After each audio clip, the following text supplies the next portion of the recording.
সুপ্রিয় শিক্ষার্থী বন্ধুরা, তোমাদেরকে জিজিবিএস অনলাইন ক্লাসে স্বাগতম। অনেকদিন পর তোমাদের দেখা, আবার নিশ্চয়ই তোমরা ভালো আছো।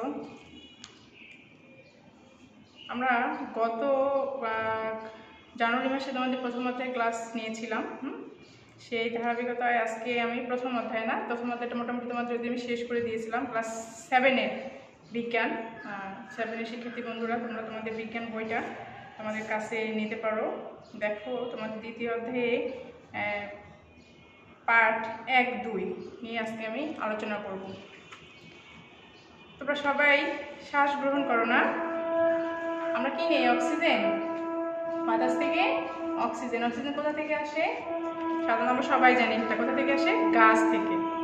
গাছকে কি বলবো আমরা? কোন ধরনের জীব? উদ্ভিদ।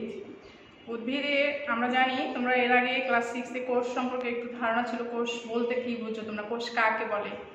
হ্যাঁ, তাহলে এই উদ্ভিদ অনেকগুলো কোষ দিয়ে গঠিত হতে। কোষের আকার গঠন কেমন আমরা আজকে সেটাই জানবো। তোমরা এর আগে জেনে আসছো কোষ কাকে বলে, মনে আছে তোমাদের নিশ্চয়ই? যেমন জীবদেহের গঠন ও কাজের এককে বলা হয় কোষ। আমরা আজকে আলোচনা করব উদ্ভিদ। উদ্ভিদ কোষ, একটা কোষ আসলে দেখতে কেমন হয়, কোষের মধ্যে আসলে কোন কোন অঙ্গাণুগুলো থাকে কোষ, সেটাই আমরা আজকে আলোচনা করব। দেখো, একটা আদর্শ উদ্ভিদ কোষে প্রধানত দুইটি অংশ নিয়ে গঠিত। কি কি? একটা হচ্ছে কোষ প্রাচীর, একটা হচ্ছে প্রোটোপ্লাজম। তাহলে কোষ প্রাচীর, প্রথমে আমরা আসি কি? কোষ প্রাচীর। কোষ প্রাচীর। আরেকটা আসছে হচ্ছে প্রোটোপ্লাজম। প্রোটোপ্লাজম। এই দুটি হচ্ছে উদ্ভিদ কোষের অংশ। উদ্ভিদ কোষ হলো, প্রাণী কোষ হলো, এই দুটি উদ্ভিদ কোষের অংশ। তাহলে কোষ প্রাচীর কি দ্বারা গঠিত? সেলুলোজ, তারপর প্রোটোপ্লাজম। আর কোষের সমস্ত সজীব অংশটাকে, এই কোষ প্রাচীর ছাড়া এটাকে বাদ দিয়ে যে অংশটা দেখা যাবে ভিতরে, সেই অংশটাকে বলবো আমরা হচ্ছে প্রোটোপ্লাজম। এই দুইটা হচ্ছে উদ্ভিদ কোষের প্রধান দুটি অংশ। এরপরে প্রোটোপ্লাজমের মধ্যে এসে দেখো আবার আরো দুটি অংশ আছে। এই প্রোটোপ্লাজমে যদি আমরা দেখি তাহলে আরো দুটি পাবো। কি কি পাবো? একটা হচ্ছে নিউক্লিয়াস,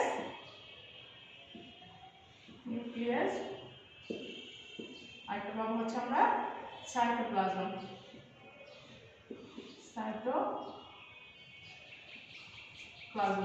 তাহলে এই চারটি প্রধান অংশ মিলে হচ্ছে একটা উদ্ভিদ কোষ।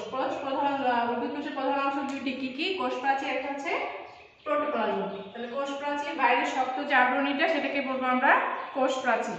আর প্রোটোপ্লাজম, তো কোষ প্রাচীর ব্যতীত কোষের যে সজীব অংশটা, অজতর জেলির মতো আঠালো দানাদার বর্ণহীন যে অংশটা থাকে, সেটাই হচ্ছে প্রোটোপ্লাজম। প্রোটোপ্লাজমের আবার দুইটি অংশ। কি কি? নিউক্লিয়াস, একটা হচ্ছে সাইটোপ্লাজম। এখন নিউক্লিয়াস কোনটা? কোষের মধ্যে সবচেয়ে, সাইটোপ্লাজমের মধ্যে সবচেয়ে স্বচ্ছ যে অংশটা দেখা যায় সেটা হচ্ছে নিউক্লিয়াস। আর এই নিউক্লিয়াস ব্যতীত, নিউক্লিয়াস ছাড়া যে বাকি অংশটা যেটা থাকে, যে অন্যান্য অঙ্গগুলো যে যার মধ্যে থাকে, সেটাকে বলবো আমরা হচ্ছে সাইটোপ্লাজম। তাহলে কোষের প্রধানত অংশ কয়টি? আমি আবারও বলছি, দুইটি। কোষ প্রাচীর, প্রোটোপ্লাজম। প্রোটোপ্লাজমের আবার দুইটি অংশ, একটা হচ্ছে নিউক্লিয়াস, একটা হচ্ছে সাইটোপ্লাজম। এই চারটি প্রধান অংশ নিয়েই হচ্ছে একটা উদ্ভিদ কোষ। আমরা বোর্ডে একটু খেয়াল করি, তোমাদের বই আছে যাদের, তাহলে বইটা একটু বের করে দেখো। তোমাদের বইয়ে সুন্দর দুটো চিত্র দেওয়া আছে। এখানে দেখো উদ্ভিদ কোষ, প্রাণী কোষ। উদ্ভিদ কোষের প্রথম যে শক্ত আবরণীটা, এটাকে বলবো আমরা কোষ প্রাচীর। তারপরে ভিতরের দিকে যেটা আছে প্লাজমা মেমব্রেন। প্রাণী কোষে কিন্তু দেখো কোনো কোষ প্রাচীর নাই, এরকম পুরো কোনো কোষ প্রাচীর নেই, জাস্ট প্লাজমা মেমব্রেনটা আছে।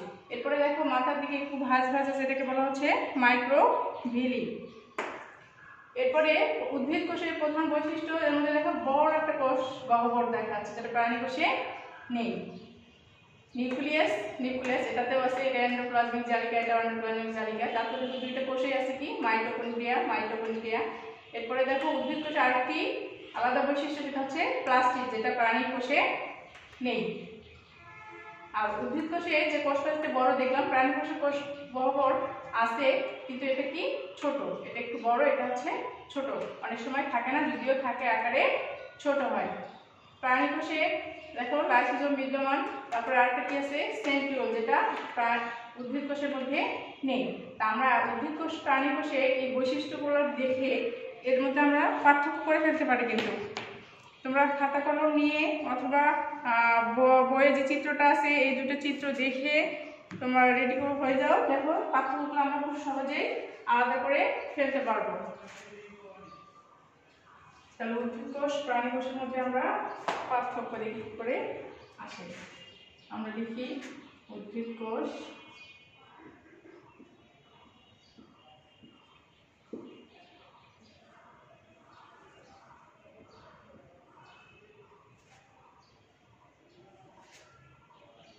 প্রাণী কোষ।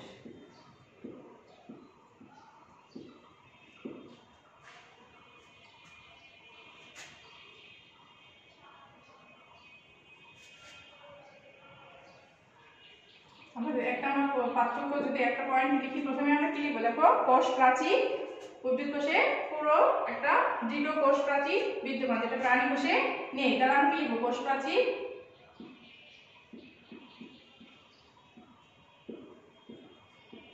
বিদ্যমান বা আছে, কোষ প্রাচীর নেই।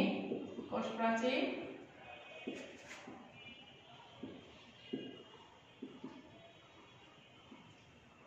নেই বা অনুপস্থিত।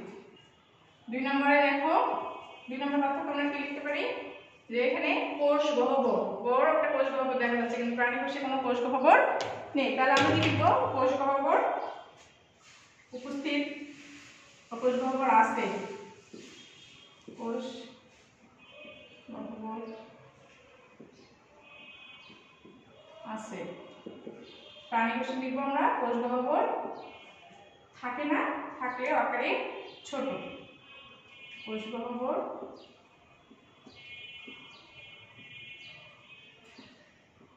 থাকে না, থাকলেও আকারে ছোট। 3 নম্বর পার্থক্য দেখো, আমরা কি লিখতে পারি?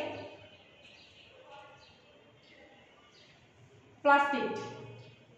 প্রাণী কোষে উল্লেখযোগ্য বৈশিষ্ট্য হচ্ছে প্লাস্টিক নেই, আর উদ্ভিদ কোষে প্লাস্টিক আছে। তাহলে আমরা উদ্ভিদ কোষে লিখবো প্লাস্টিক আছে বা বিদ্যমান বা প্লাস্টিক উপস্থিত।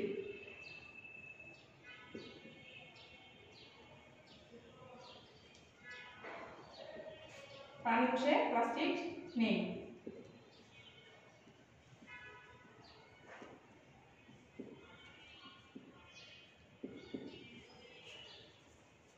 পার্থক্য দেখো, আমরা আর কি লিখতে পারি? সেটা হচ্ছে সেন্ট্রিওল। সেন্ট্রিওল প্রাণী কোষে আছে, উদ্ভিদ কোষে সেন্ট্রিওল নেই।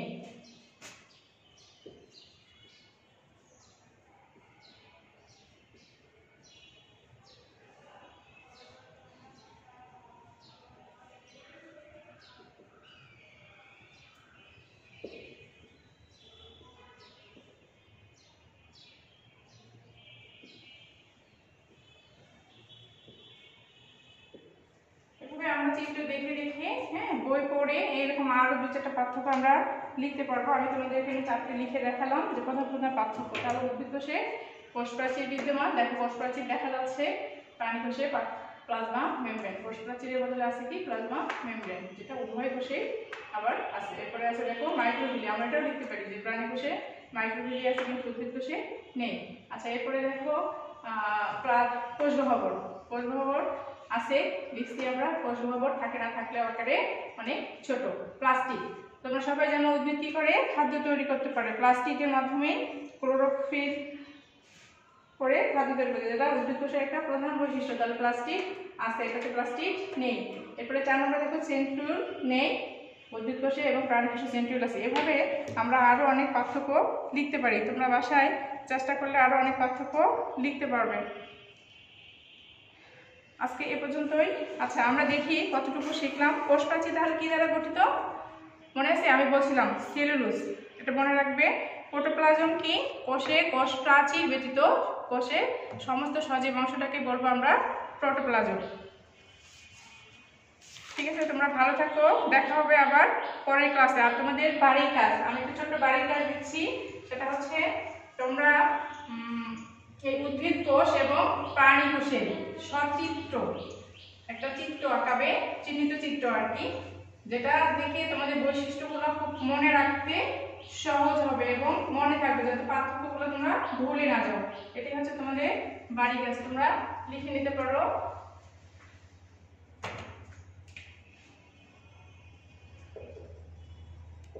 কাজ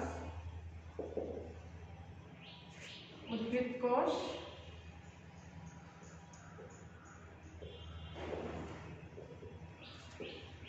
প্রাণী কোষের